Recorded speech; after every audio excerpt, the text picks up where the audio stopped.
Hyderabadi pacer Siraj కు ప్రభుత్వం మంచి గిఫ్ట్ ఇచ్చింది. రాష్ట్ర ప్రభుత్వం తరపున ఉద్యోగం, ఇంటి స్థలం ఇవ్వాలని నిర్ణయించింది. వెంటనే ప్రాసెస్ మొదలు పెట్టండి సీఎం రేవంత్ అధికారులను ఆదేశించారు.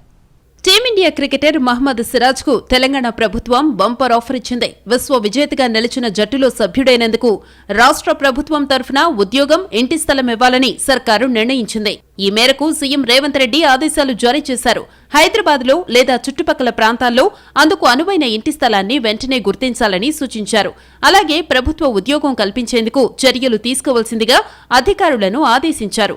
వరల్డ్ కప్ హీరోల్లో ఒకరైన సిరాజ్ సీఎం రేవంత్ రెడ్డిని మర్యాదపూర్వకంగా కలిశారు.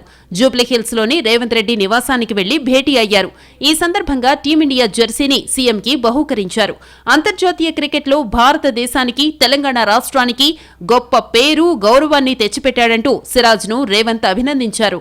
అంతర్జాతీయ క్రికెట్లో అద్భుతమైన ప్రతిభను ప్రదర్శిస్తున్నాడని కొనియాడారు. అందుకే అత్యున్నత స్థాయి క్రికెటర్లలో ఒకడిగా పేరు సంపాదించుకున్నారని ప్రశంసించారు. టీ20 వరల్డ్ కప్ సాధించిన భారత జట్టులో మహ్మద్ సిరాజ్ తొలి 3 మ్యాచుల్లోనూ తుది జట్టులో ఉన్నాడు. భారీ పరుగులివ్వకుండా కట్టుదిట్టమైన బౌలింగ్ వేసి తన సత్తా చాటాడు. వరల్డ్ కప్ గెలిచిన తర్వాత హైదరాబాద్ లో అడుగుపెట్టినప్పుడు సిరాజ్ కు ఘన స్వాగతం లభించింది. అభిమానులు గ్రాండ్ వెల్కమ్ చెప్పారు. అది చూసి ఉప్పొంగిపోయిన సిరాజ్ తాను ఓపెన్ టాప్ వాహనం నుంచి బయటకొచ్చి పాట పాడారు. డాన్స్ చేస్తూ ఫ్యాన్స్ లో మరింత ఉత్సాహాన్ని నింపారు.